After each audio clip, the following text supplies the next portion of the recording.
नमस्कार, मैं हूं प्रमोद और आप देखना शुरू कर चुके हैं दी-सड़कनामा.com। इस वक्त मैं आपको तस्वीरें हरियाणा के सिरसा की दिखा रहा हूं। भावदीन टोल प्लाजा की तस्वीर मैं आपको दिखा रहा हूं, जहां पे आज किसान संगठनों के आह्वान पर 3 घंटे का किसानों ने चक्का जाम किया हुआ है। और इस चक्का जाम में जहां जो है तमाम जो लोगों की जो भागीदारी है, वहीं महिलाएँ भी अब इस आंदोलन में जो है वो पहुँचने लगी है। हमारे साथ महिलाएं हैं और हम इनसे चर्चा करने की कोशिश करेंगे, क्योंकि आसपास के इलाके की जो है महिलाएं हैं अब इस आंदोलन में आ रही हैं। और उस जहां पे धरना चल रहा है वहां पे भी महिलाओं की संख्या काफ़ी अधिक है। हाँ जी, क्या नाम आपका?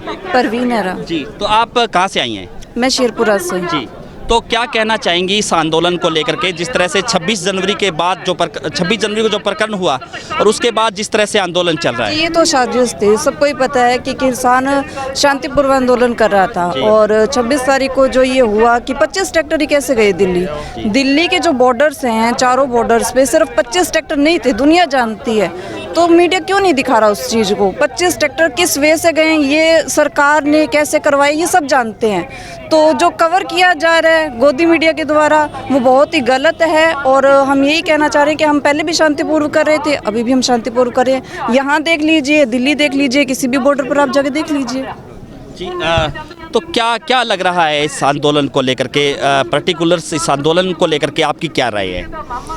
जी, यही है कि जितना जल्दी इसका समाधान हो, ये 3 जो काले कानून हैं ये वापस लिए जाने चाहिए। और जो सरकार कर रही है वो गलत है।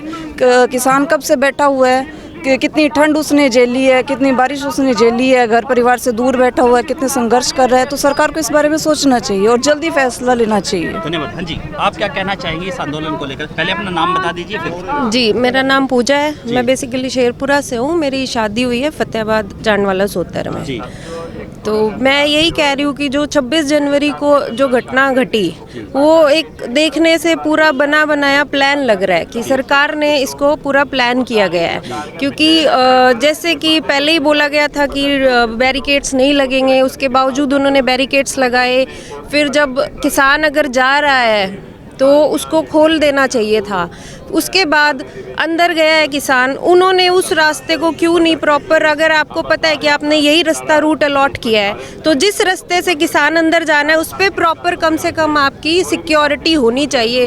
क्या कह रहे थे कि 26 जनवरी है, आधा पुलिस फोर्स उधर इंडिया गेट पे लगी। तो क्या अपने दिल्ली की जो राजधानी है अपनी देश की, इतनी ही वो सिक्योरिटी है उसके पास? सीआरपीएफ बाद में बुलाई गई तो वो पहले भी मैनेज हो सकता था। तो कहीं ना कहीं मुझे ये भी लगता है कि पुलिस प्रशासन इसमें थोड़ी सी ढिलाई देगी है। और दूसरी बात कि किसान ने सोचा कि सहमति बन गई है पुलिस के साथ, प्रशासन के साथ, तो शायद ऐसा कुछ ना हो। लेकिन वो कहते हैं ना, इतनी बड़ी भीड़ है, कौन उपद्रवी निकल गया, उन्होंने वो कर दिया।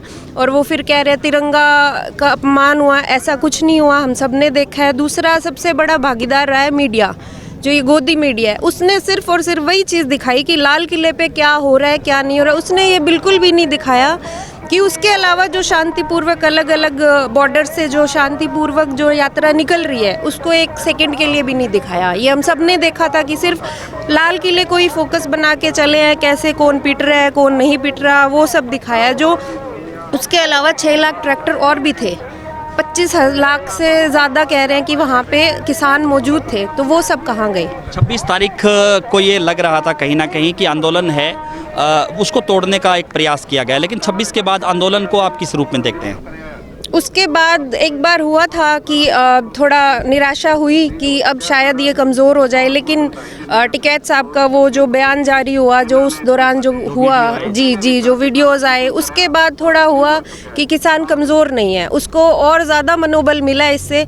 और अब जो पहले था उससे हम लोग और ज़्यादा सचेत हो गए हैं। अब जैसे जो सरकार का हमें भी काफ़ी हद तक किसान को समझ आ गया है कि किस टाइप के षड्यंत्र रच सकते हैं, तो अब हम उसके अलावा भी अपने आप को संभल के चलेंगे। हमें ये पहले दिन से ही कंफर्म था कि किसान को शांतिपूर्वक आंदोलन करना है, वो बड़े विनम्र स्वभाव से चल रहा था। तो उसके बाद अब हम लोग और अपना स्ट्रेटजीज बनाएंगे कि हमें शांतिपूर्वक ही करना है और हम कानून रद्द करना है। महिलाओं की कितनी भागीदारी इस आंदोलन में है या होनी चाहिए? महिलाओं की अभी आप देखिए टिकरी सिंधु बॉर्डर पे काफ़ी हद तक महिलाएं हैं। शुरू वाले दिन से ही बुजुर्ग महिलाएं और बच्चे और सब गए हुए हैं। और अब धीरे धीरे 26 जनवरी के बाद थोड़ा और अब गांव-गांव में क्या हुआ कि गांव-गांव में जागरूकता फैल गई है। तो अभी और महिलाएं वहां जाएंगी अपने घर से, अपने जो ये टोल पे जैसे अब हम बैठे हैं इकट्ठे हो रहे हैं, यहाँ से और ज़्यादा उग्र होगा अब ये।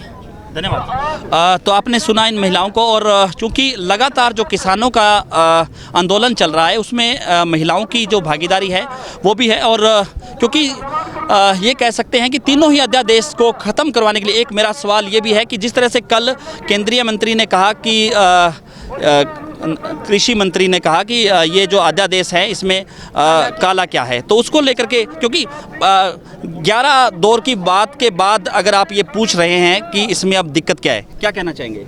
जी, मैंने कल ये सुना तो मुझे बहुत ही दुख हुआ कि इतने वरिष्ठ मंत्री हैं हमारे, सारे एग्रीकल्चर जो कृषि का है वो एक तरीके से आप कह लो कि उस इंस्टीट्यूट के वो राजा हैं जी।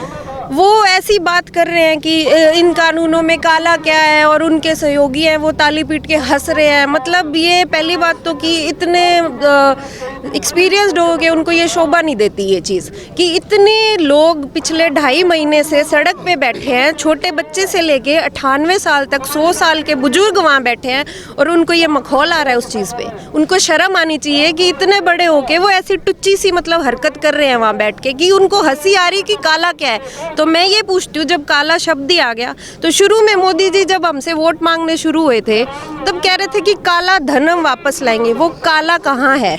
पहली बात, वो काला कहीं नहीं है। वो जो पूंजीपतियों का था वो उन्होंने ट्रांसफ़र करके उसको सफ़ेद किया, नोटबंदी के वो बंद करके।